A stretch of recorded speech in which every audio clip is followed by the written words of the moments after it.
இஸ்ரேலின் தாக்குதலால் காசா மக்களற்ற நிலப்பரப்பாக மாறிவிடுமோ என்ற அச்சத்தை விதைத்திருப்பதாக அங்குள்ள மக்கள் வேதனை தெரிவிக்கின்றனர். தெற்கு நோக்கி நகரும்படி இஸ்ரேல் துண்டறிக்கைகளை காசா நகருக்குள் வீசி வருகிறது. பலர் தெற்கு நோக்கி நகர்ந்து வரும் நிலையில் சிலர் பயண தூரம், அதில் உள்ள ஆபத்துக்கள், உணவு கிட்டாமை போன்றவற்றால் செய்வதறியாது திகைத்து வருகின்றனர். அவர்கள் நாம் நிரந்தரமாக இந்த மண்ணிலிருந்து பிரிக்கப்பட்டு விடுவோமா என்ற கவலையால் உறைந்து போயிருக்கிறார்கள். காசா மீதான இஸ்ரேலின் கொடூர தாக்குதலை தடுத்து நிறுத்த சர்வதேச சமூகம் கூடுதல் முனைப்போடு செயல்பட வேண்டும் என்று பல்வேறு உதவும் அமைப்புகள் கூட்டாக வெளியிட்டுள்ள அறிக்கையில் கேட்டுக் கொண்டுள்ளன. சேவ் த சில்ட்ரன், நார்வே அகதிகள் கவுன்சில் மட்டுமல்லாது காசாவில் செயல்பட்டு வரும் 20க்கும் மேற்பட்ட உதவும் அமைப்புகள் இந்த அறிக்கையில் கையெழுத்திட்டுள்ளன. அரசியல், பொருளாதார மற்றும் சட்ட ரீதியான நடவடிக்கைகளின் மூலம் காசாவை காக்க வேண்டும் என்று அறிக்கையில் வேண்டுகோள் விடுக்கப்பட்டுள்ளது. இஸ்ரேலுக்காக உளவு பார்த்த குற்றத்திற்காக ஒருவருக்கு மரண தண்டனை நிறைவேற்றப்பட்டதாக ஈரான் அரசு தெரிவித்துள்ளது. பாபக் ஷபாஷி என்னும் அந்நபரிடம் வலுக்கட்டாயமாக ஒப்புதல் வாக்குமூலம் பெறப்பட்டதாக மனித உரிமை அமைப்புகள் குற்றம் சாட்டியுள்ளன. ஷபாஷி உக்ரைன் அதிபர் ஜெலன்ஸ்கிக்கு கடிதம் எழுதியதற்காகவே கைது செய்யப்பட்டதாகவும் அந்த அமைப்புகள் தெரிவித்துள்ளன. ஆனால் ஈரானின் பாதுகாப்பு தளங்கள் குறித்த தகவல்களை இஸ்ரேலுக்கு ஷபாஷி விற்றதாக ஈரான் தெரிவித்துள்ளது. உக்ரைன் விவகாரத்தை ராஜாங்க ரீதியிலான நடவடிக்கைகள் மூலம் தீர்க்க முடியும் என்று ரஷ்யா தெரிவித்துள்ளது. ஐரோப்பிய யூனியன் ரஷ்யாவிடமிருந்து எண்ணெய் உள்ளிட்ட பொருட்களின் இறக்குமதியை முழுமையாக குறைத்துக் கொள்ள உள்ளதாக கூறியுள்ளது. இது தொடர்பாக பேசிய கிரெம்ளின் மாளிகை செய்தி தொடர்பாளர் திமித்ரி, ஐரோப்பிய யூனியனின் இத்தகைய முடிவால் ரஷ்யாவுக்கு எந்த பாதிப்பும் ஏற்படாது என தெரிவித்துள்ளார். ஐரோப்பிய நகரங்களில் இந்த கோடை காலத்தில் வெப்பநிலை உயர்வால் 16,500 பேர் உயிரிழந்திருப்பதாக காலநிலை விஞ்ஞானிகள் தெரிவித்துள்ளனர். ஐரோப்பாவின் 854 நகரங்களில் ஜூன் முதல் ஆகஸ்ட் வரை வெப்பநிலை 2.2 டிகிரி செல்சியஸ் அதிகரித்திருப்பதாக லண்டன் இம்பீரியல் கல்லூரி விஞ்ஞானிகள் தங்கள் ஆய்வறிக்கையில் தெரிவித்துள்ளனர். காலநிலை மாற்றம் குறித்து தீவிர கவனம் செலுத்தாவிட்டால் ஆண்டுக்காண்டு உயிரிழப்புகள் அதிகரிக்கும் என்றும் அவர்கள் எச்சரித்துள்ளனர்.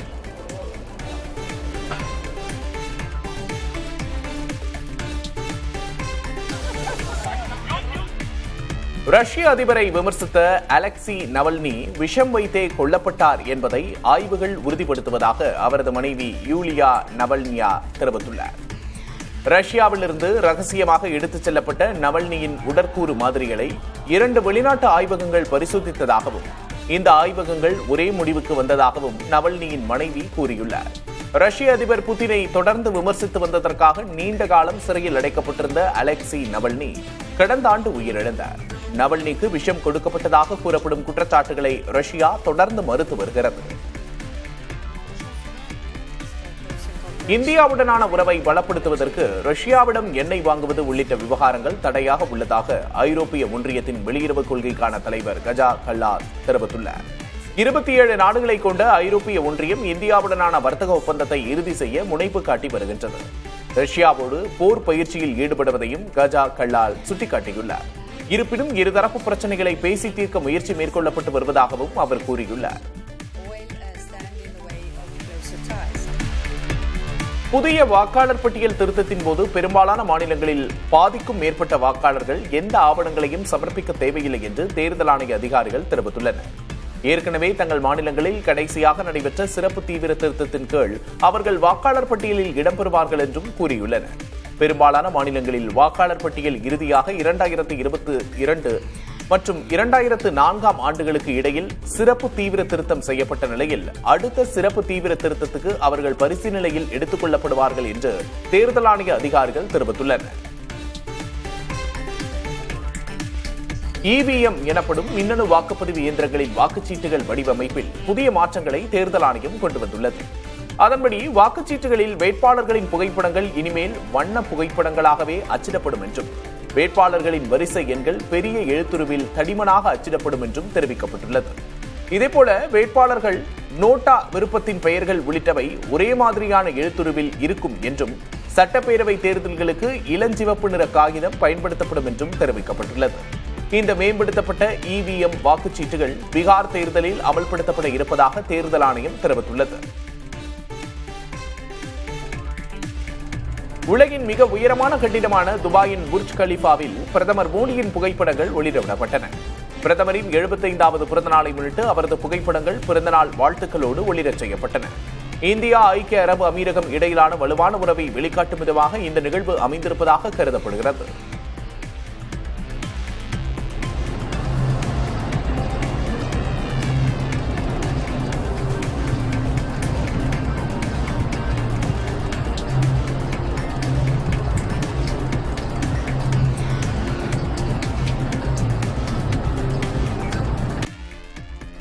பஞ்சாபில் உள்ள குருத்வாராவில் ராகுல் காந்திக்கு மரியாதை அளிக்கப்பட்ட விவகாரத்தில் சீக்கிய போதகர் மற்றும் அவரது உதவியாளர் பணியிடை நீக்கம் செய்யப்பட்டனர்.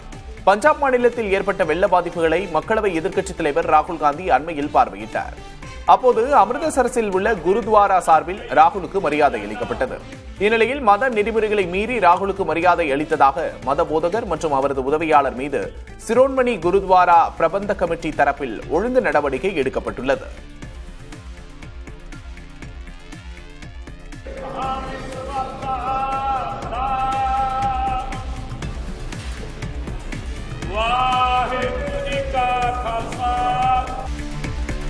நாட்டில் வெறிநாய்க்கடி பிரச்சினை அதிகரித்து வரும் வேளையில் ரேபீஸ் தடுப்பு சிகிச்சை மேலாண்மை, கண்காணிப்பு மற்றும் சமூக விழிப்புணர்வை உறுதி செய்வதில் அனைத்து மருத்துவக் கல்லூரிகளுக்கும் முக்கிய பங்கு உண்டு என்று மத்திய அரசு உத்தரவிட்டுள்ளது. குறிப்பாக இளநிலை மற்றும் முதுநிலை மருத்துவ மாணவர்களுக்கு வெறிநாய்க்கடி தொடர்பான சிகிச்சை மேலாண்மையை கையாள்வது குறித்து அனைத்து மருத்துவக் கல்லூரிகளும் பயிற்சி அளிக்க வேண்டும் என்றும், ரேபீஸ் தடுப்பூசி கையிருப்பு உள்ளதை உறுதி செய்ய வேண்டும் என்றும் அறிவுறுத்தப்பட்டிருக்கிறது. முக்கியமாக மருத்துவமனை வளாகங்களில் ரேபீஸ் தடுப்பு குறித்து விழிப்புணர்வை காட்சி வடிவில் வீடியோக்கள் மூலம் ஒளிபரப்பலாம் என்றும் ஆலோசனை கூறியுள்ளது. மூளை உண்ணும் அமீபா தொற்று பாதித்தோருக்கு தரப்படும் ஒட்டுண்ணி எதிர்ப்பு மருந்தால் உயிர் பிழைக்கும் விகிதம் 24% அதிகரித்திருப்பதாக கேரள அரசு தெரிவித்துள்ளது. இது தொடர்பாக பேசிய சுகாதாரத்துறை அமைச்சர் வீணா ஜார்ஜ், அமீபா மூளை தொற்று பாதித்தோருக்கு நோயை ஆரம்ப நிலையிலேயே கண்டறிந்து மில்டஃபேசின் என்ற ஒட்டுண்ணி எதிர்ப்பு மருந்து தரப்படுவதாக கூறினார். இதனால் நோயாளிகள் உயிர் பிழைப்போர் விகிதம் 24% அதிகரித்திருப்பதாக தெரிவித்தார். அமீபாவால் கேரளாவில் 19 பேர் உயிரிழந்துள்ளனர். டிவி சேனல்களைப் போலவே யூடியூப் செய்தி சேனல்களுக்கும் லைசன்ஸை கட்டாயமாக்கும் நடைமுறையை கர்நாடக அரசு பரிசீலித்து வருகிறது. நெறிமுறையற்ற முறையில் முரட்டல் மற்றும் கீழ்த்தரமான செயல்களில் ஈடுபடும் யூடியூப் செய்தி சேனல்கள் பத்திரிகை துறைக்கு களங்கம் ஏற்படுத்துவதாக பத்திரிகையாளர்கள் சங்கத்தினர் குற்றம் சாட்டியுள்ளனர். கீழ்த்தரமான செயல்களில் ஈடுபடும் யூடியூப் சேனல்கள் சமூகத்திற்கு ஒரு சாபக்கேடு என சித்தராமையா தெரிவித்துள்ளார். யூடியூப் சேனல்களை நெறிப்படுத்தும் நடவடிக்கையை கர்நாடக அரசு விரைவில் எடுக்கும் என்று எதிர்பார்க்கப்படுகிறது. அகமதாபாத் விமான விபத்தில் உயிரிழந்த விமானி ஸ்மித் சபர்வாலின் நற்பெயருக்கு களங்கம் ஏற்படுத்தப்பட்டுள்ளதாக கூறி புதிய விசாரணை நடத்த விமானியின் தந்தை கோரிக்கை விடுத்துள்ளார். கடந்த ஜூன் மாதம் ஏற்பட்ட அகமதாபாத் ஏர் இந்தியா விமான விபத்தில் 241 பயணிகள் உட்பட 260 பேர் உயிரிழந்தனர். இதுகுறித்து AAIP அமைப்பின் முதற்கட்ட விசாரணையில் விமானி ஸ்மித் குறித்து தகவல்கள் கசியவிடப்பட்டதாக விமானியின் தந்தை புஷ்பகராஜ் குற்றம் சாட்டியுள்ளார். எனவே புதிய விசாரணைக்கு உத்தரவிட வேண்டும் என கோரி சிவில் விமான போக்குவரத்து துறைக்கு கடிதம் எழுதியுள்ளார். மகாராஷ்டிரா மாநிலம் மும்பையில் வரும் 20ஆம் தேதி முதல் மோனோ ரயில் சேவை தற்காலிகமாக ரத்து செய்யப்படுவதாக அறிவிக்கப்பட்டுள்ளது. பராமரிப்பு மற்றும் மேம்பாட்டு பணிகளுக்காக இச்சேவை 2 மாதங்களுக்கு நிறுத்தப்படுவதாக தெரிவிக்கப்பட்டுள்ளது. அண்மையில் மோனோ ரயில் சேவையின் போது ஏற்பட்ட கோளாறுகளால் பயணிகள் கடும் அவதிக்குள்ளாகினர். அதனால் வழித்தடங்கள், சமிகைகள், பெட்டிகள் என அனைத்தும் மேம்படுத்தப்பட்டு புதிய சேவை தொடங்கும் என்று அறிவிக்கப்பட்டுள்ளது.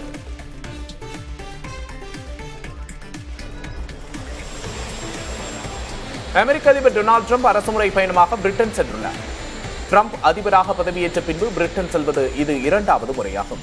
வின்ஸ்டர் கோட்டைக்கு வருகை தந்த டிரம்ப் தம்பதியருக்கு மன்னர் 3ஆம் சார்ல்ஸ், ராணி கமீலா, இளவரசர் வில்லியம் மற்றும் அவரது மனைவி கேட் ஆகியோர் பிரம்மாண்டமான வரவேற்பு அளித்தனர். இப்பயணத்தின் போது வர்த்தகம், தொழில்நுட்பம் உள்ளிட்ட பல்வேறு துறைகளில் இருதரப்பு உறவுகள் குறித்து விரிவாக விவாதிக்கப்படும் என்று எதிர்பார்க்கப்படுகிறது.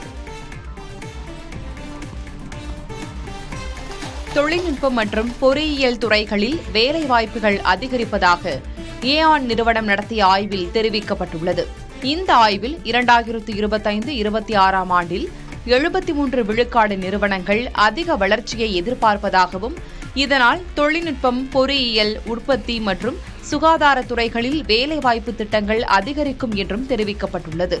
குறிப்பாக 40 விழுக்காட்டுக்கும் அதிகமான நிறுவனங்கள் 2026 நிதியாண்டில் தங்கள் பணியாளர்களை 10 விழுக்காட்டுக்கும் மேல் அதிகரிக்க திட்டமிட்டுள்ளதாகவும் ஆய்வில் குறிப்பிடப்பட்டுள்ளது. யுபிஎஸ்சியில் காலியாக உள்ள 213 பணியிடங்களுக்கு விண்ணப்பங்கள் வரவேற்கப்படுகின்றன. பணிக்கேற்ப பட்டப்படிப்பு படித்தவர்களும் சட்டப்படிப்பு பயின்றவர்களும் அக்டோபர் 2ஆம் தேதி வரை விண்ணப்பிக்கலாம். 47,600 ரூபாய் தொடங்கி 1,18,000 ரூபாய் வரை ஊதியம் வழங்கப்பட உள்ளது. தேர்வு மற்றும் நேர்காணல் மூலம் தேர்ச்சி நடைபெற உள்ளது.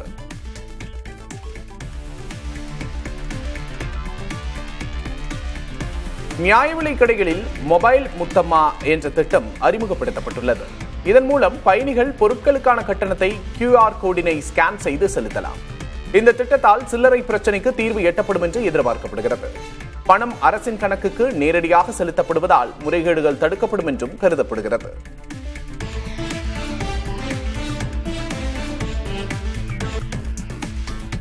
பஞ்சாபியர்களுக்கு மிகவும் பிடித்த உணவான அம்ரித்சரி குல்சாவுக்கு புவிசார் குறியீடு பெறுவதற்கான சாத்தியக்கூறுகளை அம்மாநிலத்தின் உணவு பதப்படுத்துதல் துறை ஆராய்ந்து வருகிறது. அம்ரித்சரி குல்சா என்பது பஞ்சாபில், குறிப்பாக அமிர்தசரஸில் மிகவும் பிரபலமான ரொட்டி வகையாகும். மசாலா கலந்த உருளைக்கிழங்கு அல்லது இறைச்சி உள்ளிட்டவற்றை கொண்டு களிமண் அடுப்பில் சுடப்படுகிறது. அந்த ரொட்டியின் மேல் வெண்ணெய், நெய் உள்ளிட்டவை தடவப்பட்டு பரிமாறப்படுகிறது. களிமண் அடுப்பில் உணவு சமைக்கும் முறை சிந்துவெளி நாகரிகத்திலிருந்தே இருந்து வருகிறது. 200 ஆண்டுகளாக அமிர்தசரஸின் அடையாளமாகவும் சுற்றுலா பயணிகளை ஈர்க்கும் உணவாகவும் அமிர்த்சரி குல்சா இருந்து வருகிறது. உத்தரப்பிரதேசத்தில் முன்னாள் பாஜக எம்எல்ஏவின் மகன் ஒரு வீட்டின் முன்பாக தடுப்புச் சுவர் கட்டும் சம்பவம் சமூக வலைதளங்களில் வைரலாகி வருகிறது. ஜாம்னியா தொகுதியின் முன்னாள் பாஜக எம்எல்ஏ சுனிதா சிங்கின் மகன் பிரசாந்த் சிங் ஒரு வீட்டின் கேட் முன்பாக வலுக்கட்டாயமாக சுவர் எழுப்பி வருகிறார். இது தொடர்பாக இருதரப்பினரும் கடுமையான வாக்குவாதத்தில் ஈடுபடும் காணொலிகள் சமூக வலைதளத்தில் பரவி வருகிறது. எம்எல்ஏ மகன் தங்கள் நிலத்தை ஆக்கிரமிக்க முயல்வதாக பாதிக்கப்பட்ட நபர் புகார் கூறியுள்ளார். இது தொடர்பாக காவல்துறையினர் இருதரப்பையும் விசாரித்து வருகின்றனர். 20 ஓவர் போட்டிகளுக்கான சர்வதேச தரநிலை பட்டியலில் இந்திய சுழற்பந்து வீச்சாளர் வருண் சக்கரவர்த்தி முதலிடத்தை பிடித்துள்ளார். இதன் மூலம் இந்த பெருமையை எட்டிய இந்தியாவைச் சேர்ந்த 3வது வீரர் என்ற சாதனையை அவர் படைத்துள்ளார். இதற்கு முன் ஜஸ்பிரீத் பும்ரா, ரவி பிஷ்னோய் ஆகியோர் மட்டுமே இந்த இடத்தை பிடித்திருந்தனர். கடந்த ஒரு வருடமாக தொடர்ச்சியாக சிறப்பான ஆட்டத்தை வெளிப்படுத்தி வரும் 34 வயதான வருண் சக்கரவர்த்தி நியூசிலாந்து வீரர் ஜாக்கப் டஃபியை பின்னுக்கு தள்ளி முதலிடத்திற்கு முன்னேறினார். இந்திய கிரிக்கெட் அணியின் முன்னாள் வேகப்பந்து வீச்சாளர் RP சிங், சுழற்பந்து வீச்சாளர் பிரக்யான் ஓஜா ஆகியோர் தேசிய தேர்வுக்குழுவின் புதிய உறுப்பினர்களாக நியமிக்கப்பட உள்ளனர். அஜித் அகர்கர் தலைமையிலான குழுவிலிருந்து சுப்ரதோ பானர்ஜி மற்றும் தமிழகத்தைச் சேர்ந்த ஷரத் ஆகியோர் வெளியேறிய நிலையில் அதற்கு பதிலாக இவர்கள் இருவரும் பொறுப்பேற்பார்கள். மேலும் ஷரத் இளையோர் தேர்வுக்குழுவின் தலைவராக நியமிக்கப்பட உள்ளதாக தகவல்கள் தெரிவிக்கின்றன. இதுகுறித்த அதிகாரப்பூர்வ அறிவிப்பை BCCI விரைவில் வெளியிடும் என்று எதிர்பார்க்கப்படுகிறது.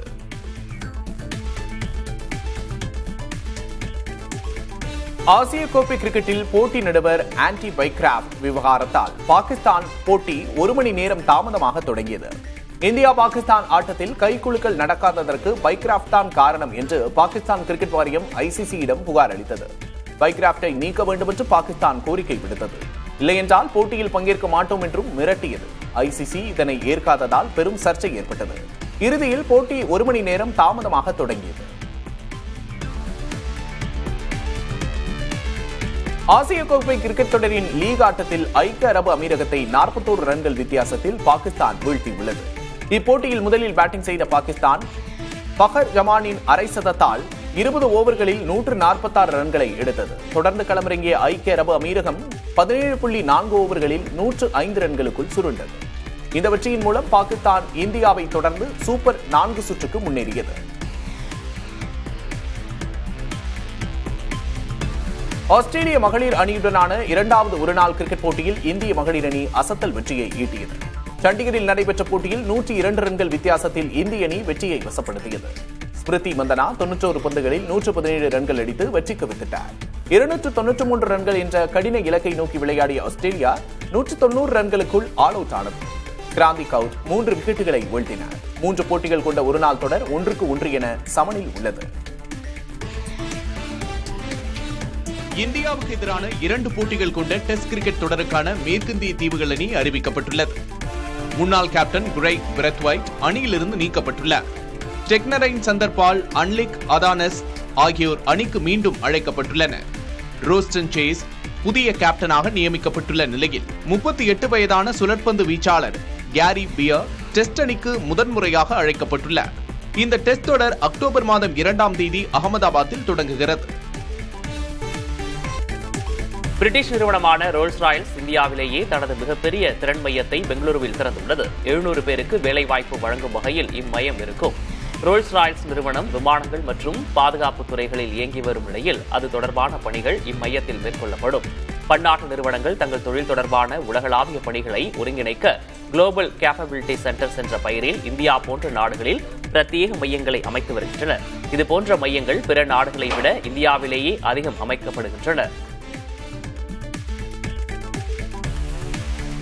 மெக்சிகோவின் 250 கால வரலாற்றில் முதன்முதலாக பெண் அதிபர் தலைமையில் சுதந்திர தின விழா நடைபெற்றது. அங்குள்ள ஜோகாலே சதுக்கத்தில் 15ஆம் தேதி இரவு சுதந்திர தின விழா நடைபெற்றது. நிகழ்வின் தொடக்கத்துக்கு அடையாளமாக தேசிய அரண்மனை பால்கனியிலிருந்து மெக்சிகோ பெண் அதிபர் கிளாவுடியா ஷீபவன் மணியை அடித்தார். நிகழ்வில் உரையாற்றிய அவர் அமெரிக்க தூதரக ரீதியாக தரும் அழுத்தங்கள் குறித்து பேசினார். மெக்சிகோவின் 250 ஆண்டு கால வரலாற்றில் முதன்முறையாக பெண் அதிபர் சுதந்திர தின விழாவுக்கு தலைமை தாங்கியுள்ளார்.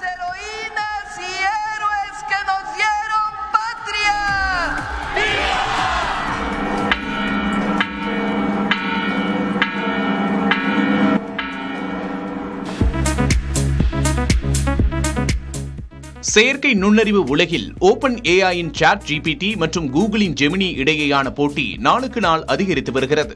சில மாதங்களுக்கு முன்பு சாட் ஜிபிடி தனது பயனர்களை கவரும் வகையில் புகைப்படங்களை உடனடியாக கார்ட்டூனாக மாற்றும் ஜிப்லி இமேஜ் அம்சத்தை அறிமுகப்படுத்தியது. இது சாட் ஜிபிடியின் பிரபலத்தை உச்சத்துக்கு எடுத்து சென்றதோடு கூகுளுக்கு ஒரு பெரும் பின்னடைவாகவும் அமைந்தது. ஆனால் தற்போது கூகுள் புதிய முயற்சியின் மூலம் களத்தில் மீண்டும் வலுவாக காலடி எடுத்து வைத்துள்ளது. அதுதான் நானோ பனானா ஏஐ ஸ்டுடியோ என்ற புதிய அம்சம். ஜெமினியில் அறிமுகமாகி இருக்கும் இந்த அம்சம் பயனர்களின் புகைப்படங்களில் உள்ள முகத்தை மாற்றாமல் அவற்றை ஸ்டைலான கலை படைப்புகளாக மாற்றுகிறது. இந்த தொழில்நுட்பம் தற்போது இளைஞர்களிடையே பெரிதும் ட்ரெண்ட் ஆகி வருகிறது. புகைப்பட எடிட்டிங்கில் இந்த அம்சம் சாட் ஜிபிடியை விட சிறப்பாக செயல்படுவதாக பயனர்கள் கருதுகின்றனர்.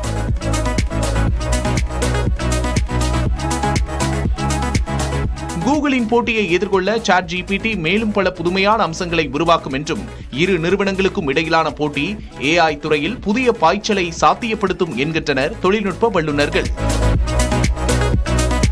புதிய தலைமுறைக்காக காமேஷ் குமார். ஆம்பூர் கலவர வழக்கில் 7 பேருக்கு விதிக்கப்பட்ட 7 ஆண்டு சிறை தண்டனை நிறுத்தி வைக்கப்பட்டுள்ளது. பைரோஸ் அகமது, முனீர் சாதிக் அகமது, ஜான் பாஷா உட்பட 7 பேர் சென்னை உயர்நீதிமன்றத்தில் மேல்முறையீட்டு மனுவை தாக்கல் செய்திருந்தனர். இதனை விசாரித்த நீதிபதி தமிழ்ச்செல்வி 7 பேருக்கும் விதிக்கப்பட்ட 7 ஆண்டுகள் சிறை தண்டனையை நிறுத்தி வைத்து உத்தரவிட்டார்.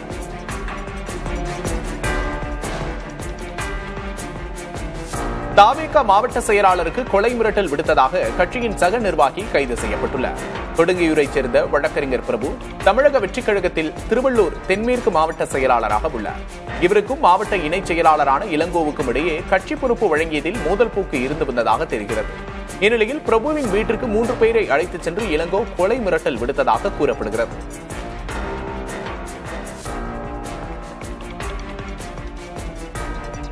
திருப்பத்தூர் அருகே 50 லட்சம் ரூபாய் மதிப்பிலான செம்மரக்கட்டைகளை பதுக்கி வைத்திருந்தவர் கைதானார். கணக்காம்பாளையத்தின் பகுதியில் செம்மரக்கட்டைகளை பதுக்கி வைத்து பெங்களூருவுக்கு கடத்த இருப்பதாக கிடைத்த தகவலின் பேரில் அப்பகுதியில் வனத்துறையினர் திடீர் சோதனை நடத்தினர். அப்போது 3 கார்களில் சுமார் 1 டன் எடை கொண்ட 30 செம்மரக்கட்டைகளை வைத்திருப்பது தெரியவந்தது.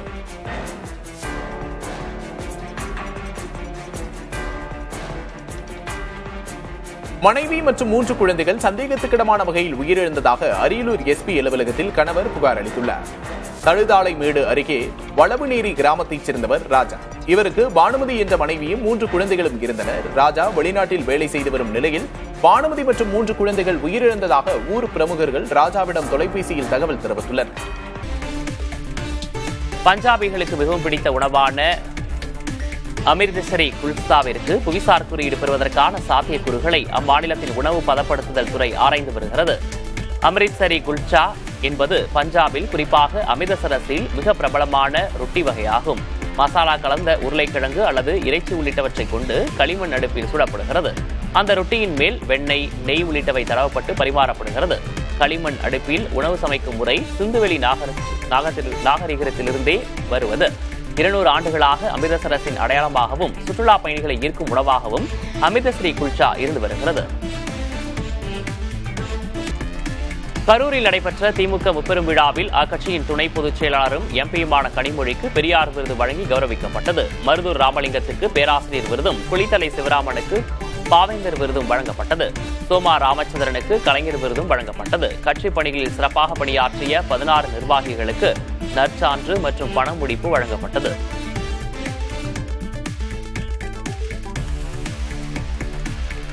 மாநிலங்கள் தான் வலிமையான நாட்டுக்கு அடித்தல் என்பதை அழுத்த நிறுத்தமாக சொல்ல பாரதிய ஜனதாவை எதிர்க்க நாம் துணியாவிட்டால் மாநிலங்கள் என்ற ஒன்று இல்லாமலேயே போய்விடும் என்று திமுக முப்பெரும் விழாவில் முதல்வர் மு.க.ஸ்டாலின் எச்சரித்துள்ளார். ஆதிக்கத்திற்கு நோயின்றி, அதிகாரத்திற்கு நோயின்றி, மொத்தத்தில் பாரதிய ஜனதாவுக்கு தமிழகத்தில் நோயின்றி என திமுக முப்பெரும் விழாவில் மு.க.ஸ்டாலின் தெரிவித்தார்.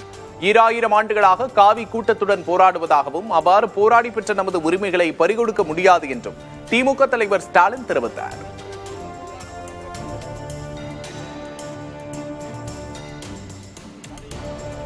அண்ணாலும் சரி, இன்னாலும் சரி, என்னாலுமே அடக்கு முறைக்கு இங்க நோ என்ட்ரி தான். ஆதிக்கத்துக்கு இங்க நோ என்ட்ரி தான். திணிப்புக்கு இங்க நோ என்ட்ரி தான். யுத்தத்தில் இங்க பாஜகவுக்கு நோ என்ட்ரி தான். கட்சியில அண்ணாயிசம் என தொடங்கப்பட்ட அதிமுகவை அடிமையிசம் என மாற்றி இப்போது அமித்ஷாயிசம் என எடப்பாடி பழனிசாமி அடகு வைத்து விட்டதாக முதல்வர் மு.க.ஸ்டாலின் குற்றம் சாட்டியுள்ளார். எதிர்க்கட்சித் தலைவர் என்ற மாண்பே இல்லாமல் தன்னை எடப்பாடி பழனிசாமி ஒருமையில் விமர்சிப்பதாக முதல்வர் சாடினார். காலிலேயே விழுந்த பழனிசாமிக்கு முகத்தை மறைக்க கைக்குட்டை எதற்கு என முதல்வர் கேள்வி எழுப்பியுள்ளார். ரெய்டுக்கு பயந்து எடப்பாடி பழனிசாமி அதிமுகவை அடகு வைத்து விட்டதாக குற்றம் சாட்டினார்.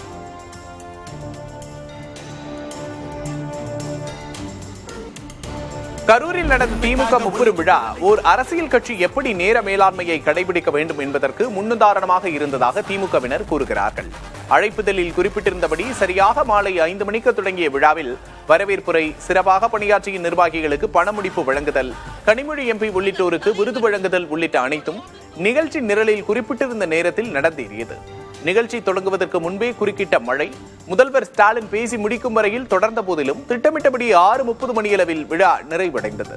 அதே நேரத்தில் உதயநிதி, கனிமொழி, ஸ்டாலின் ஆகியோர் மட்டுமே மேடையில் பேசியதும், உடல்நிலை காரணமாக பொதுச் செயலாளர் துரைமுருகன் பங்கேற்காததும் தொண்டர்களை கூர்ந்து கவனிக்க வைத்தது.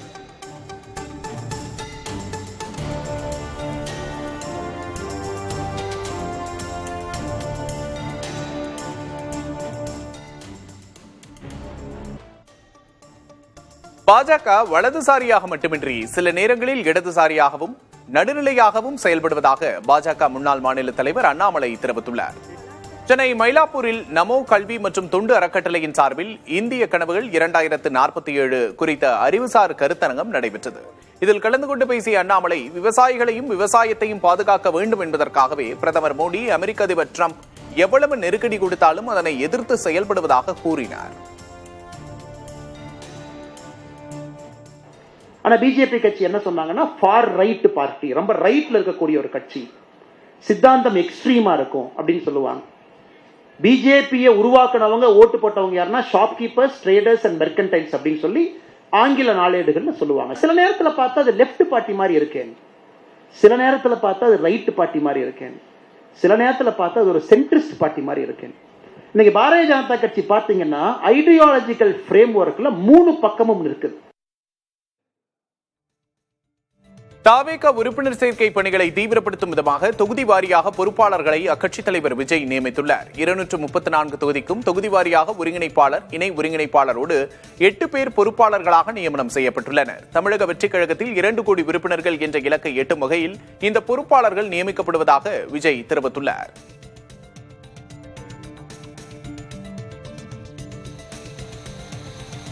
சீர்காழி அரசு மருத்துவமனையில் ஊசி போட்டுக் கொண்ட கர்ப்பிணிகள் உட்பட 36 பேருக்கு திடீரென உடல் நடுக்கம் மற்றும் காய்ச்சல் ஏற்பட்டது. உடனடியாக மாற்று மருந்துகள் வழங்கப்பட்டதால் பெரும்பாலானோர் உடல்நிலை சீரானது. ஆனால் 5 பேர் மேல் சிகிச்சைக்காக மயிலாடுதுறை மற்றும் சிதம்பரம் மருத்துவமனைகளுக்கு மாற்றப்பட்டனர். இதுகுறித்து சீர்காழி காவல்துறையினர் விசாரணை நடத்தி வருகின்றனர். மருத்துவமனையில் பயன்படுத்தப்பட்ட ஊசி மற்றும் மருந்து வகைகளை ஆய்வு செய்த பின்னரே இந்த சம்பவத்திற்கான காரணம் தெரியவரும் என்று மருத்துவமனை தலைமை மருத்துவர் அருண்குமார் தெரிவித்துள்ளார். இஸ்லாமியர்கள் குறித்த அசாம் மாநில பாஜக வெளியிட்ட ஏஐ வீடியோவிற்கு கடும் கண்டனங்கள் எழுந்துள்ளன. பாஜக இல்லாத அசாம் என்ற தலைப்பில் அம்மாநில பாஜக ஏஐ வீடியோ ஒன்றை வெளியிட்டுள்ளது. அதில் இஸ்லாமியர்கள் அசாமை முழுமையாக ஆக்கிரமித்திருப்பது போலவும் மாட்டிறைச்சி விற்பனை சட்டப்பூர்வமாக்கப்பட்டிருப்பது போலவும் காட்சிகள் இடம்பெற்றுள்ளன. மக்களவை எதிர்க்கட்சித் தலைவர் ராகுல் காந்தி உள்ளிட்டோர் பாகிஸ்தான் கொடியின் முன்னால் நிற்பது போலவும் சித்தரிக்கப்பட்டிருக்கும் வீடியோ கவனமாக வாக்களியுங்கள் என்ற வாசகத்தோடு நிறைவு பெறுகிறது. இந்த வீடியோ விஷத்தை பரப்புவதாக குற்றஞ்சாட்டியுள்ள காங்கிரஸ் கட்சியின் அகில இந்திய செய்தி தொடர்பாளர் சுப்ரியா ஸ்ரீநேட் வழக்கம்போல் நீங்கள் மௌனமாக இருக்கப் போகிறீர்களா என இந்திய தலைமை தேர்தல் ஆணையர் ஞானேஷ்குமாரிடம் கேள்வி எழுப்பியுள்ளார். இந்த ஏஐ வீடியோ குறித்து காவல்துறையிடம் புகார் அளிக்கப் போவதாக அசாம் காங்கிரஸ் தெரிவித்திருக்கிறது. அதேபோல் ஏஐ வீடியோவிற்கு கண்டனம் தெரிவித்துள்ள ஓவைசி இது வெறுக்கத்தக்க இந்துத்துவ சித்தாந்தத்தின் உண்மையான வடிவம் என சாடியுள்ளார். சபரிமலையிலிருந்து சென்னைக்கு அனுப்பப்பட்ட சுவாமி சிலை கவசத்தில் தங்கம் குறைந்த விவகாரத்தில் பதிலளிக்க காவல்துறைக்கு கேரள உயர்நீதிமன்றம் உத்தரவிட்டுள்ளது. சபரிமலை கோவிலில் உள்ள துவாரக பாலகரின் தங்க கவசத்தை புதுப்பிக்க 2019ஆம் ஆண்டு சென்னையில் உள்ள தனியார் நிறுவனத்துக்கு அனுப்பி வைக்கப்பட்டது. 42 கிலோ 800 கிராம் எடை கொண்டதாக இருந்த அந்த கவசம் பணிகள் முடிந்து சபரிமலைக்கு வந்தபோது 38 கிலோ 200 கிராமாக குறைந்தது கண்டுபிடிக்கப்பட்டது. 4.5 கிலோ எடை குறைந்த வழக்கை விசாரித்த உயர்நீதிமன்றம் இதுகுறித்து விசாரணை நடத்தி 3 வாரங்களில் விளக்கமளிக்க தேவஸ்தான லஞ்ச ஒழிப்பு காவல்துறைக்கு உத்தரவிட்டுள்ளது.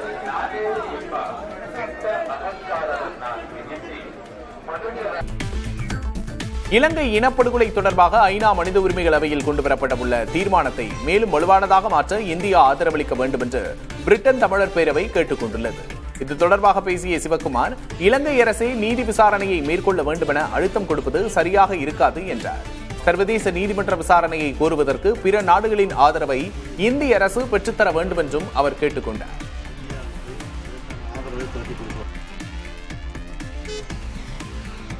பாகிஸ்தானும் சவுதி அரேபியாவும் பரஸ்பர பாதுகாப்பு ஒப்பந்தத்தில் கையெழுத்திட்டுள்ளன. பாகிஸ்தான் பிரதமர் ஷபாஸ் ஷெரீப் 2 நாள் பயணமாக சவுதி சென்றிருக்கும் நிலையில் இந்த ஒப்பந்தம் கையெழுத்தாகியுள்ளது.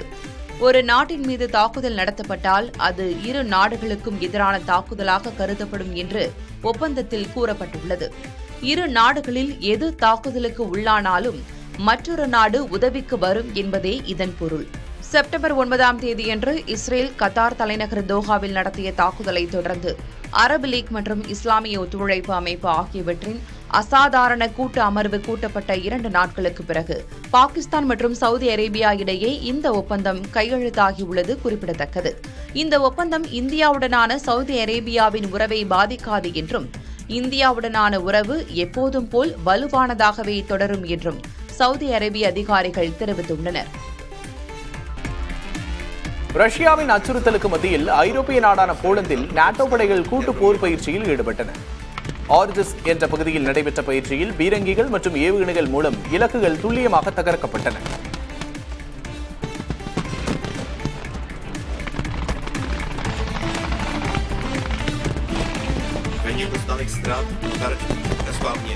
Przeciwnik spieszył piechotę i dążył do opanowania przedniej linii obrony.